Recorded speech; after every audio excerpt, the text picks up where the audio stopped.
जो एंगल है, ये किसका साइन है? ये साइन है हमारे पास एंगल का।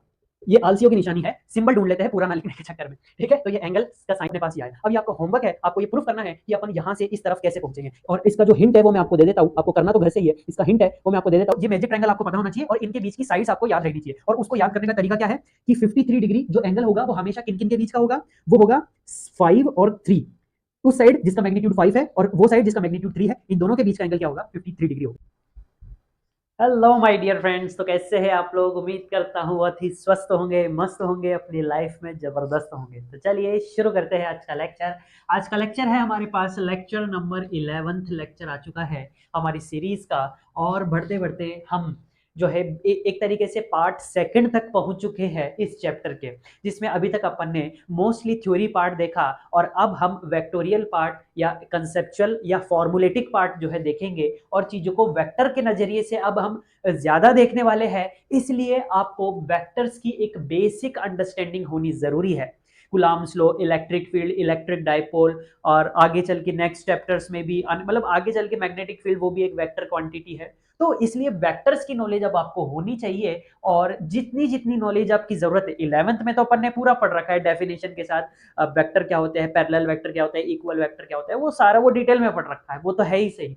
लेकिन जिसने नहीं भी पढ़ रखा तो 12th में जो जो चीजें मेनली काम में आने वाली है वेक्टर्स की, वो हम देखने जा रहे हैं इस लेक्चर में। इसके अलावा भी अगर कुछ काम में आया तो आपको उस मोमेंट पर बता दिया जाएगा कि वेक्टर में आपने ये चीज पढ़ी थी और नहीं पढ़ी, तो फिर उस समय आपको वो चीज समझा दी जाएगी, कोई बात। लेकिन एक तरीके से गो थ्रू होना चाहिए वापस। 11th में पढ़ा था और वो भी शुरुआत में, क्या पता रहे भी या नहीं माइंड में। इसलिए अब आपको जो है मैं वेक्टर्स की कुछ बेसिक चीजें बताने जा रहा हूँ। एडिशन कैसे करते हैं, सब्ट्रैक्शन, फिर डॉट प्रोडक्ट कैसे करते हैं, वेक्टर्स का क्रॉस प्रोडक्ट क्या होता है, राइट एंड थंब रूल कैसे इस्तेमाल करते हैं, वो चीजें अब अपन देख लें। तो बढ़ते हैं टाइम वेस्ट ना करते हुए, सबसे पहले टॉपिक एडिशन ऑफ वेक्टर्स पर, कि सब वेक्टर्स का एडिशन हम कैसे करते हैं। वीडियो बढ़िया चल रहा है। तो जैसे कि अपने पास एडिशन का मतलब होता है, एडिशन का वैसे तो पता ही आपको, दो या दो मतलब ऐड करना वेक्टर को, तो उसके लिए एक वेक्टर तो होगा नहीं, एक वेक्टर कैसे होगा ऐड, उसके लिए कुछ दूसरी चीजें होगी, या तो उसी का कुछ जैसा हो कोई दूसरा वेक्टर, दो वेक्टर हो वैसे ए वेक्टर प्लस ए वेक्टर, ऐसा यानी कि उसी से करा रहे हो, या फिर दो वेक्टर अलग अलग हो। तो जनरल केस में क्या होता है, दो अलग अलग लेते हैं अपन। तो माना कि अपने पास कोई वेक्टर है ए, ये अपने पास वेक्टर है कोई ए, और कोई दूसरा वेक्टर है बी जो कि इससे कुछ थीटा एंगल पर मौजूद है। इस वेक्टर ए से कितने एंगल पर, कुछ थीटा एंगल पर मौजूद है, ठीक है। थोड़ा सा इसको ज्यादा ले लेते हैं, इसको कुछ इतना ले लेते हैं। तो ये हो गया अपने पास वेक्टर ए, और ये हो गया सर हमारे पास वेक्टर बी। ये एरो आप कहीं पे भी लगा सकते हैं, ऐसा जरूरी नहीं है कि यहीं पर आकर के लगाए। हालांकि आपने पढ़ रखा है हेड और टेल, लेकिन बस एरो, अभी तो अपन हेड और टेल में नहीं जाएंगे। अभी अपन एरो का मतलब बस ये जानेंगे कि वेक्टर इधर से उधर जा रहा है, यानी कि उधर जाने का प्रयास कर रहा है, ठीक है। इसलिए लगाया क्योंकि ताकि आप आगे चल के यहाँ पर इसको देख सके। अब ये दो वेक्टर है और इनके बीच का एंगल हमको पता है। थोड़ा सा इधर ज्यादा हो गया ना ये, एक काम करो इसको थोड़ा सा इस तरफ कर लो ताकि आगे दिक्कत ना होए अपन को। इसलिए ये हो गया हमारे पास वेक्टर ए और ये हो गया हमारे पास वेक्टर बी। ये लीजिए, ठीक है। अब ठीक है, अब ठीक है सर, ये है ना। या इसको थोड़ा सा इस तरफ और छोटा कर लो, नहीं तो एंगल क्या है, ज्यादा हो जाएगा। ये लो सर, और इनके बीच का एंगल हमको पता है। इनके बीच का एंगल कितना होता है, इनके बीच का एंगल होता है सर कुछ थीटा। इनके बीच का एंगल कितना माना है सर अपन ने, कुछ थीटा माना है, ठीक है। अब एडिशन लॉ दो पन्ने पढ़े थे, triangle law of vector addition, parallelogram law of vector addition. Triangle law तो क्या कहता था कि सर अपन क्या करेंगे, इस वेक्टर को उठा करके यहां पर रखेंगे इस तरफ से, अरे एक वेक्टर को यूनिवर्स में उसकी डायरेक्शन और मैग्नीट्यूड बिना बदले कहीं पर भी लेके जा सकते हैं। ये बात भी नोट कर लो अगर आपको नहीं पता हो तो, किसी भी वेक्टर को उसका बिना उसका मैग्नीट्यूड बदले और बिना उसकी डायरेक्शन बदले कहीं पर भी लेके जा सकते हैं, कहीं पर भी, उस दीवार पर, इस तरफ, किस तरफ भी लेके जा सकते हैं। तो इसका बिना मैग्नीट्यूड बदले में इसको अगर मैं यहां पर लाऊं तो ये बिल्कुल एज इट इज है, ये यही है बी वेक्टर। बस मैंने क्या करा, इसको उठा करके इस कोने पे रख दिया और कुछ नहीं। तो ट्रायंगल लॉ क्या कहता है, अब इसको भूल जाओ। ट्रायंगल लॉ क्या कहता है कि अगर वेक्टर्स जो है वो तो कंटिन्यूअस फॉर्म में है, तो तीसरी साइड जो होगी वो ट्रायंगल की क्लोज, जो उसको क्लोज करती होगी वो उसका रिजल्टेंट वेक्टर कहलाएगी। ये तो था ट्रायंगल लॉ। और पैरेललोग्राम लॉ क्या कहता है, पैरेललोग्राम लॉ कहता है कि अगर इस हिसाब से अगर आपका कुछ पैरेललोग्राम बना हुआ है, इस अब ये पैरेललोग्राम सा बन गया जो कि बिल्कुल अच्छा नहीं बना, इसलिए मैं इसको थोड़ा सा ठीक से बना देता हूं, इसके बिल्कुल पैरेलल में जाती हुई लाइन का इस हिसाब से। अब ये थोड़ा सा ठीक दिख रहा है दूर से भी, अब ये दूर से भी कुछ ठीक दिख रहा है। ये आपके पास बी वेक्टर है, ये आपके पास ए वेक्टर है। तो पैरेललोग्राम लॉ कहता है कि डायगोनल जो है वो आपका क्या बताता है, रिजल्टेंट वेक्टर बताता है। इसका ये जो डायगोनल है ये आपके पास क्या बताता है, ये इसका रिजल्टेंट वेक्टर बताता है, आर वेक्टर, जो कि क्या है, रिजल्टेंट वेक्टर है। रिजल्टेंट का मतलब है कि इन दोनों वेक्टर्स को, ए और बी वेक्टर को ऐड करने पर जो वेक्टर आएगा उसको बोलते हैं अपन आर वेक्टर, और आर वेक्टर ही क्या है, रिजल्टेंट वेक्टर है। ठीक है, ये कहलाता है पैरेललोग्राम लॉ। अपन को लॉ से मतलब नहीं है, अपन को बस ये देखना है कि रिजल्टेंट वेक्टर जो भी आता है इसका या तो ट्रायंगल लॉ से निकाल लो या पैरेललोग्राम लॉ से निकाल लो। ये जो होता है, माना कि ये ए वेक्टर के साथ कुछ अल्फा एंगल पर है और बी वेक्टर के साथ ये कुछ बीटा एंगल पर है, और इन दोनों वेक्टर्स के बीच का एंगल तो थीटा है ही, जो कि अपन को पता है। अरे इनके बीच का एंगल तो थीटा था ना, अरे ये तो थीटा था। और अब ये जो रिजल्टेंट वेक्टर है, ये रिजल्टेंट वेक्टर इस ए वेक्टर के साथ कुछ अल्फा एंगल बना रहा है, और ये रिजल्टेंट वेक्टर बी वेक्टर के साथ कुछ बीटा एंगल बना रहा है। कितना कितना एंगल बना रहा है सर, कुछ बीटा एंगल बना रहा है। ठीक है, इसके साथ तो बीटा और इसके साथ कुछ अल्फा, और इन दोनों के बीच का एंगल कितना है, ए और बी के बीच का एंगल, वो है सर कुछ थीटा। ठीक है, और ये क्या है, रिजल्टेंट वेक्टर, जो कि मैंने आपको बताया किससे आया, या तो ट्रायंगल लॉ लगा लो या आप पैरेललोग्राम लगा लो। अब देखो बात जानने की बात क्या है कि रिजल्टेंट वेक्टर का जो फॉर्मूला है वो आपको पता होना चाहिए कि किस हिसाब से निकालते हैं रिजल्टेंट वेक्टर का मैग्नीट्यूड। ये अपन ने क्या निकाला है, ये डंडे का मतलब क्या होता है, इसका मतलब होता है मैग्नीट्यूड। डंडे लगा देना आसपास, यानी कि मॉड्यूलस निकाल लेना उसका, यानी कि मैग्नीट्यूड निकाल लेना। वेक्टर की टर्म्स में बात करेंगे अगर डंडे लगाकर, तो उसका मतलब है कि उसका मैग्नीट्यूड निकाल रहे हैं, इस रिजल्टेंट वेक्टर का मैग्नीट्यूड निकाल रहे हैं। अब ये resultant vector A plus B के बराबर है, A vector plus B vector के, उसमें भी डंडे लगा दिया, यानी कि A vector plus B vector का मैग्नीट्यूड निकाला जा रहा है, क्योंकि बेसिकली रिजल्टेंट वेक्टर का ही मैग्नीट्यूड। इसका फॉर्मूला क्या होता है, ये कुछ आता है अपने पास, root over of A square plus B square plus 2a dot B. कहां से आया क्या आया वो आप 11th वगैरह में देखते रहना, आपको पता होना चाहिए कि ये आता है अपने पास। अच्छा, अब ए डॉट बी क्या होता है वो आपको पता है, डॉट प्रोडक्ट, जो कि अपन आगे करेंगे, आपको पता होना चाहिए डॉट प्रोडक्ट क्या होता है। A vector dot B vector जो है वो ए बी कॉस थीटा के बराबर होता है। बस यहाँ पर वही लिखा है कि ए डॉट बी यानी कि ए बी कॉस थीटा। यहाँ पर थीटा जो है वो कौन सा एंगल है, ये वाला एंगल है, angle between A vector and B vector, angle between A vector and B vector is कितना है, इज थीटा। ये ए वेक्टर और बी वेक्टर के बीच का एंगल कितना है, कुछ थीटा है, ये आपको पता होना चाहिए, वो वाला एंगल है ये थीटा, दोनों वेक्टर के बीच का। ठीक है, तो ये फॉर्मूला आपको याद होना चाहिए, आगे चल के काम में आएगा अपने पास, इसलिए। दूसरा आपको ये भी पता होना चाहिए कि आर वेक्टर और ए वेक्टर के बीच में, आर वेक्टर कहाँ है सर, ये रहा, ए वेक्टर कहाँ है सर, ये रहा, इन दोनों के बीच का एंगल कौन सा है सर, अल्फा। तो इन दोनों के बीच का, आर वेक्टर और ए वेक्टर के बीच का जो एंगल है, ये किसका साइन है, ये साइन है हमारे पास एंगल का। ये आलसियों की निशानी है, सिंबल ढूंढ लेते हैं पूरा ना लिखने के चक्कर में। ठीक है, तो ये एंगल का साइन है between R vector and A vector, tan alpha, या ये अल्फा है, और इसका जो है अपन इस एंगल को कैसे निकाल सकते हैं कि सब टेन अल्फा बराबर B sine theta by A plus B cos. आप चाहो तो इसको देख भी सकते हो कि कैसे आया। ठीक है, ये अपने पास बी वेक्टर था, अब मैंने क्या करा, एक यहां से एक एक्सटेंड करके एक परपेंडिकुलर ड्रॉ कर दिया, यहां पर ये जो है 90 डिग्री बन रहा है। किया कुछ नहीं है, सिर्फ क्या किया, एक्सटेंड किया है इसको, एक्सटेंड भी नहीं किया, बस बेसिकली डॉट डॉट करके एक परपेंडिकुलर शो किया है मैंने, और कुछ नहीं। अब ये बी वेक्टर है और ये ए के साथ कितना एंगल बना रहा है सर, थीटा। अब आपको ये पता है कि किसी भी वेक्टर का अगर अपन कंपोनेंट निकालते हैं, ये कोई वेक्टर है नहीं, ये अपने पास क्या है, एक्स एक्सिस वाई एक्सिस, यहां पर कुछ वेक्टर बन रहा है अपने पास, कुछ ए वेक्टर। तो जिस भी साइड के साथ, जिस भी एक्सिस के साथ जो एंगल बन रहा होगा, उस तरफ उसका कौन सा कंपोनेंट जाता है, उस तरफ जाता है सर उसका कॉस कंपोनेंट, कॉस थीटा। याद करो 11th क्लास में पढ़ा था, कॉस कंपोनेंट जाता है उस तरफ जिस तरफ जो है अपने पास एक्सिस, जिस भी साइड के साथ एक्सिस है, और दूसरी तरफ जाता है अपने पास ए साइन थीटा। ये आपको पता होगा, आपने एनएलएम में खूब किया होगा, ये कंपोनेंट वाला, फोर्सेस के कंपोनेंट तोड़े होंगे आपको। ठीक है, तो बस यहाँ पर भी यही है, बी का इसके साथ बनेगा अपने पास बी कॉस थीटा, और इसके साथ बनेगा बी साइन थीटा। अब अगर आपको एक ट्राइंगल दिख रहा हो जिसका मैं अगर नामकरण करूं पी क्यू आर, तो ये पी क्यू आर, ये जो बड़ा वाला ट्राइंगल है, ये एक राइट एंगल्ड ट्राइंगल है, 90 डिग्री के एंगल वाला ट्राइंगल है। हाँ ना बोल भैया, बोले यस सर, हाँ। तो अगर इस एंगल में अगर एंगल अल्फा निकालना हो तो टेन अल्फा कैसे निकालोगे, पंडित बाय हर, यानी कि perpendicular by base, Pandit by Badri. तो इसका परपेंडिकुलर क्या है, B sine theta, B sine theta upon नीचे क्या आना चाहिए, बेस, और बेस कितना है इसका, पी से क्यू, यानी कि ए प्लस, और आगे कितना है बी कॉस थीटा, तो ए प्लस बी कॉस थीटा। ठीक है सर, तो ये आ गया एंगल। इसी प्रकार से आप tan बीटा निकाल सकते हो, एंगल बीटा निकाल सकते हो। इसको अब की बार आपको क्या करना पड़ेगा, यहाँ पे इसको एक्सटेंड करना पड़ेगा थोड़ा सा इस हिसाब से कि आपके पास ये जो है ये एंगल आपके पास क्या बन रहा हो, ये एंगल आपके पास 90 डिग्री बन रहा। अब क्या होगा, देखो ये एंगल थीटा है, ये देखो ये थीटा है, तो इस तरफ कौन सा जाएगा इसका a cos थीटा, और इस तरफ कौन सा जाएगा a sin थीटा। तो ये वाले, अब ये वाला जो आप ट्राइंगल देख रहे हो PRT, ये भी एक राइट एंगल्ड ट्राइंगल है।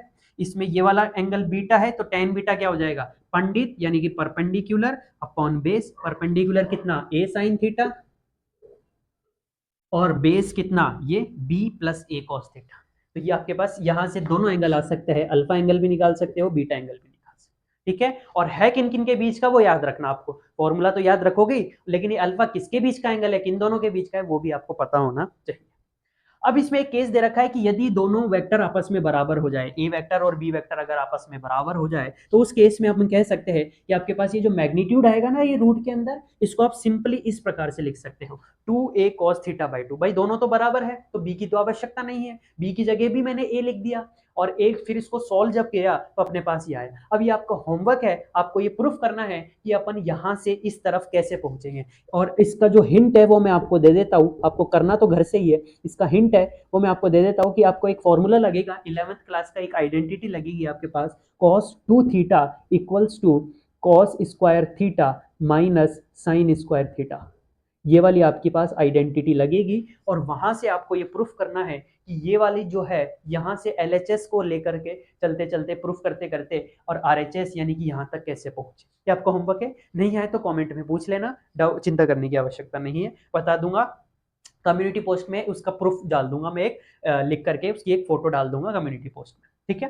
तो ये आपको पता होना चाहिए। और साथ ही हम ये भी कह सकते हैं कि चूंकि दोनों एंगल बराबर है, दोनों वेक्टर आपस में बराबर है, इसलिए इन दोनों के ये जो एंगल होंगे अल्फा और बीटा, ये भी आपस में बराबर होंगे, यानी कि tan अल्फा और tan बीटा भी आपस में बराबर होंगे। और इसको जब आप सॉल्व करोगे तो ये tan थीटा बाई 2 के ही बराबर आएंगे, क्योंकि है तो इक्वल ही है इसलिए, यानी कि इसको जब आप सॉल्व करोगे इस पूरे को, तो वो tan थीटा बाय 2 के ही बराबर आएगा, क्योंकि a और b आपस में क्या है, बराबर है, इसलिए इसको आप ऐसे लिख सकते। अब बढ़ते अपन सब्ट्रैक्शन ऑफ वेक्टर्स पे।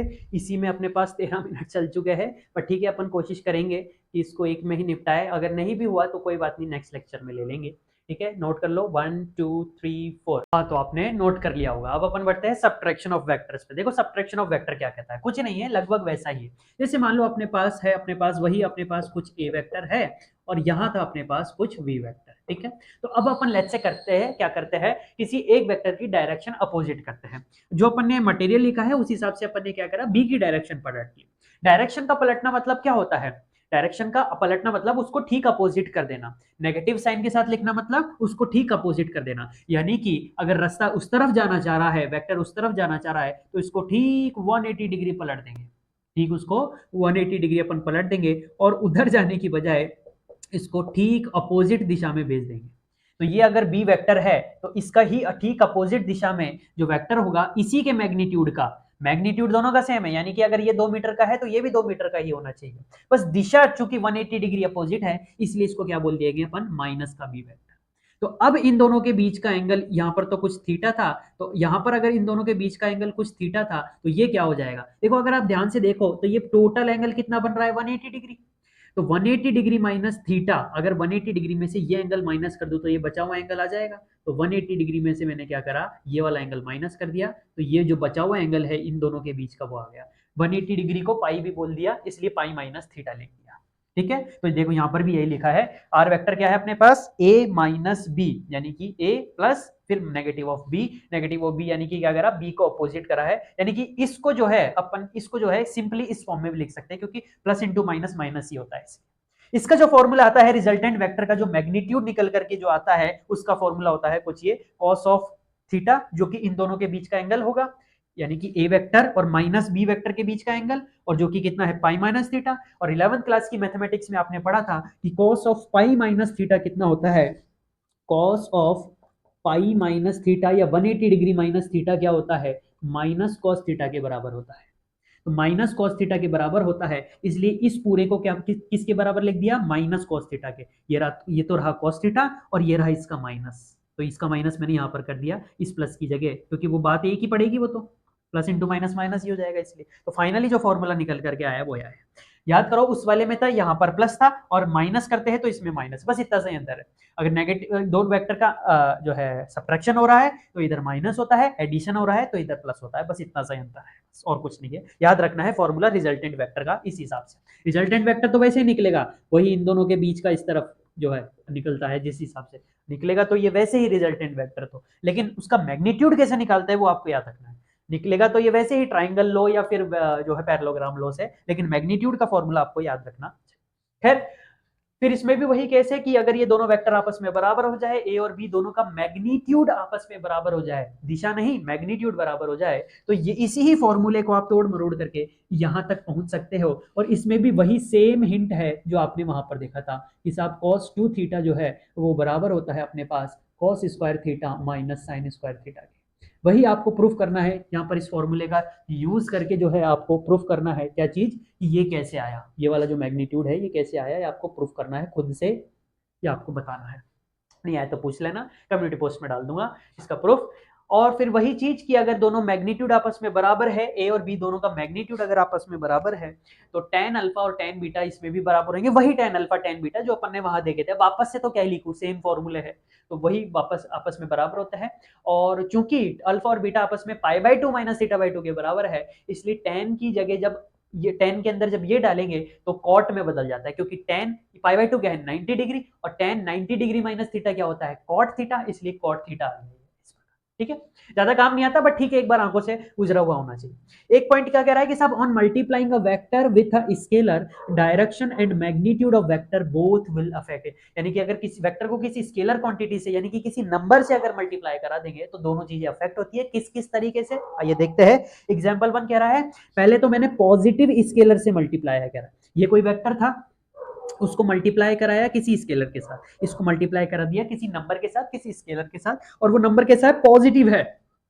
यहां पर पॉजिटिव स्केलर लिया है अपन ने, पॉजिटिव नंबर लिया है, इसलिए डायरेक्शन तो सेम रहेगी क्योंकि इस पॉजिटिव स्केलर लिया है, लेकिन मैग्नीट्यूड जितना नंबर है उतने टाइम्स बढ़ जाएगा। यानी इसका मतलब है ए वेक्टर फिर ए वेक्टर फिर ए वेक्टर, तो 3 ए वेक्टर हो गया, ये हो गया 3 टाइम्स। एग्जाम्पल 2 कह रहा है कि अगर स्केलर आपका नेगेटिव हो, ये आपका कैसा स्केलर है, ये आपके पास नेगेटिव स्केलर है, या नेगेटिव नंबर है ऐसे कह लो, स्केलर बोल देते हैं वो ठीक है कोई दिक्कत नहीं। ये आपके पास नेगेटिव स्केलर है और ये आपके पास पॉजिटिव स्केलर है, ये आपके पास पॉजिटिव स्केलर है। तो नेगेटिव स्केलर से अगर मल्टीप्लाई कराएंगे वेक्टर को तो डायरेक्शन अपोजिट हो जाएगी, और जितना मैग्नीट्यूड है उतने टाइम्स बढ़ जाएगा। वेक्टर का जो मैग्नीट्यूड है वो उतने ही टाइम्स हो जाएगा, जितना जितना आपका स्केलर नंबर है उतने ही टाइम्स हो जाएगा मैग्नीट्यूड वेक्टर का। और याद रखना कि नेगेटिव स्केलर है तो डायरेक्शन अपोजिट, सिंपल सी बात है, यही वाली केस कि बी वेक्टर था माइनस बी वेक्टर अपोजिट हो गया, इसलिए ए वेक्टर के साथ ये माइनस आएगा तो डायरेक्शन इसकी अपोजिट हो जाएगी, सिंपल।